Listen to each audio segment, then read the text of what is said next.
What's up, world? How you doing today? It's Carpo. In this video, I'm going to make my best attempt to tackle the subject of religion, atheism, and everything in between. I won't barely skim the surface of this subject, but it's something I feel needs to be said because there's a lot of misunderstanding going on between people.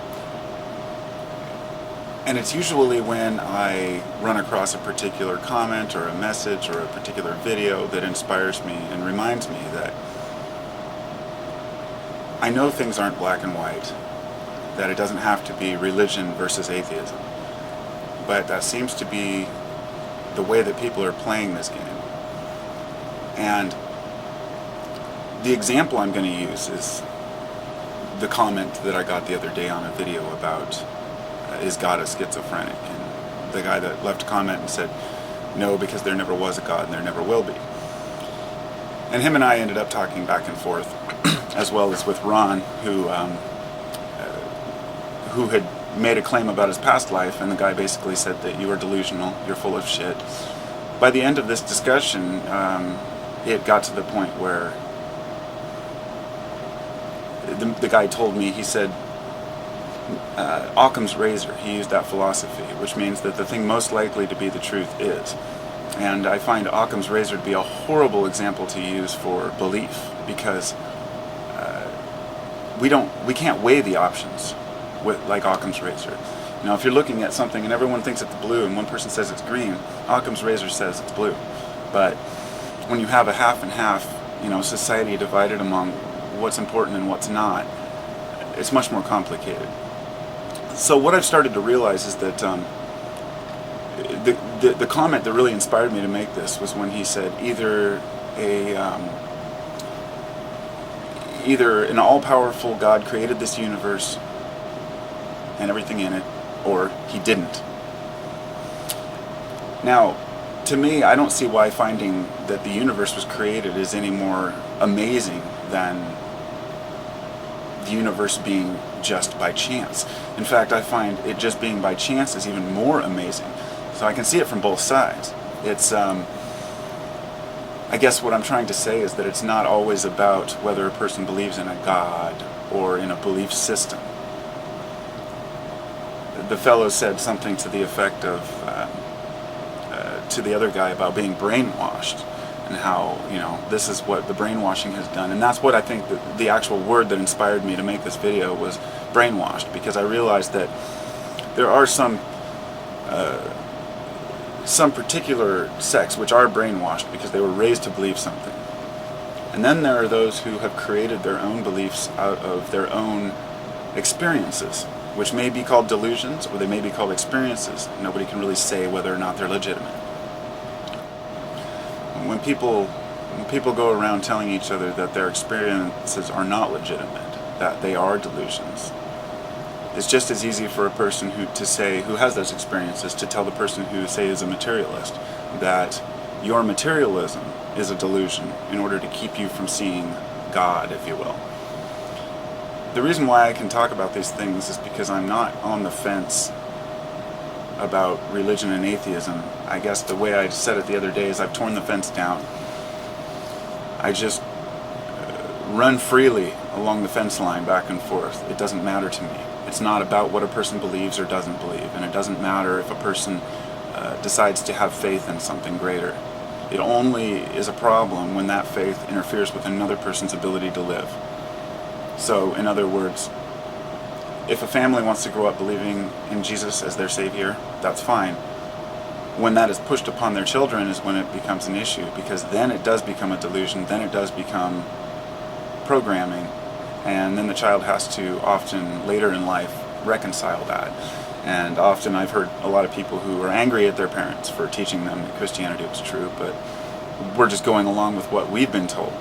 So what it comes down to is we've got atheists and we've got Christians, and they're fighting amongst each other, and I feel like a lot of us are just kind of in the middle like this. Like, hey, wait a minute, why does it have to be black and white? That fella said, he said there's a 99.9% chance that I'm right, and that is no creation in the universe. Your 0.01% chance, is what he told me, is not valid. And I was like, where are you pulling these numbers? You know, where are these chances coming from?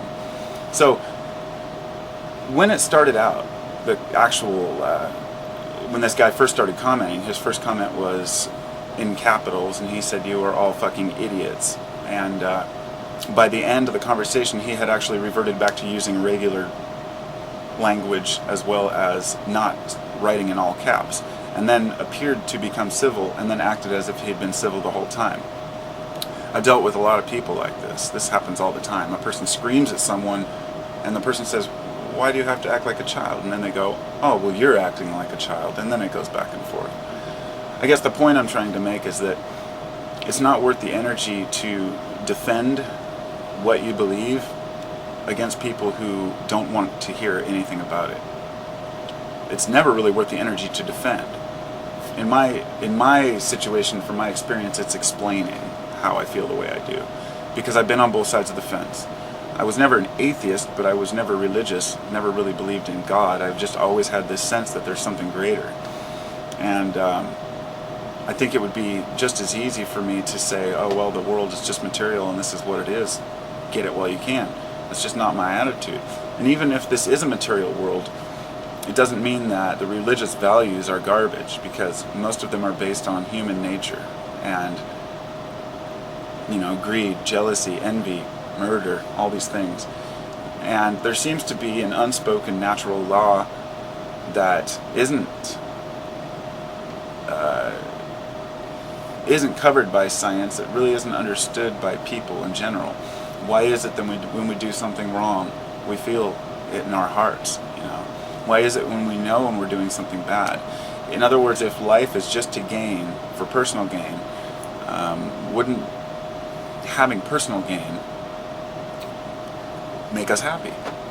But it doesn't. The group has to be happy for the individual to be happy. This leads me to believe that there's a collective consciousness. A collective consciousness that could be described as a universal mind. And that's as far as I can take it, because I don't know. But for a person to sit and say that someone else is wrong, it's a difficult one, especially when you're not dogmatic, because I'm open, you know, I'm open to anything that's thrown my way. But anyway, I guess that's all I can really say about it before I go on and on. So, you know, there's people in the middle, people who are stuck listening to both sides and realizing there's just something deeper you can only feel and never express. But what I have found is that you can express it without words. It's ineffable, it's zen, it's undescribable. And from the outside, from an atheist perspective, let's say, a person looks at that and says, you're just deluding yourself, you're making connections that don't exist, or, you know, why do you believe this? Why do you think this? And from the atheist point of view, religion is harmful to society. So this is what this is the main crux of the argument, is that religion is harmful.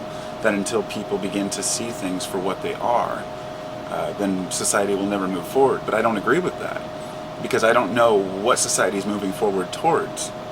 I don't know what this materialism is bringing. It seems like people are striving constantly towards something greater, but we can never attain that because it comes from within.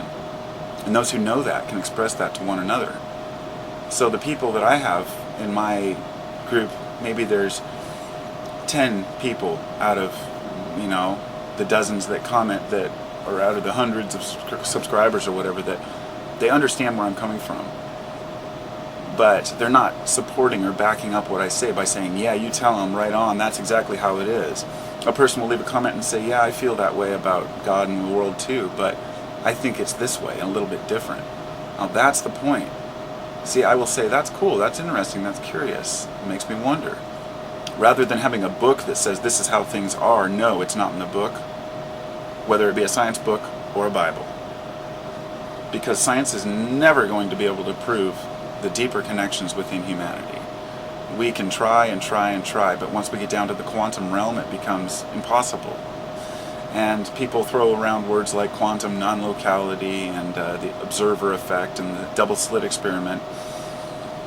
All these things really show is that nothing's for sure. It's the old Schrodinger's cat thing. But the Occam's razor philosophy that, the most obvious answer usually is the right one, sure, that's legitimate, but there's nothing obvious in this world. There's nothing obvious at all. I mean, look how long it took us to develop science to the point where we could explain anything really rationally. In fact, it was in the 1800s, I was reading this old chemistry book, and they were talking about phlogiston, Phlogiston. Phlogiston was considered to be the thing within burnable materials that created fire. Of course, now we know that we burn off the carbon, but what exactly? We burn off the whatever. I'm not a scientist, but it's not phlogiston. That's my point. And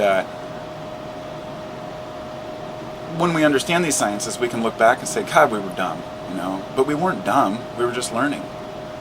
So, a century from now, we can look back on today and say, man, we were dumb to think that there was something greater than just existence? Or are we going to look back and say, man, we were dumb to resist the greatness of something bigger than ourselves? And it's my belief that subconsciously humanity is afraid to admit that we're out of control. But we're also afraid to admit that we're in control. Because if a person finds that there's something deeper to life, then it means that they have a responsibility to act differently often.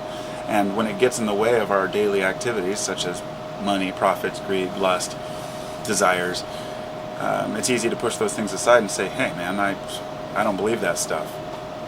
And that's not always the reason why people do, but you can see that some people are very hostile towards those who believe different things, and it just shows me a discomfort with what a person believes or doesn't believe. So each of us have to make our own decision to what's true and right, but leave the door open, because we're never going to have all the answers. So as long as we're pushing at each other and calling each other names, nothing's going to get solved. But there's no way to prove that God exists or doesn't exist. It's that simple. So some of these ineffable expressions, some of you understand, some of you don't. Maybe I'm delusional, maybe I'm not. It doesn't matter. I'm just living my life, just like you are.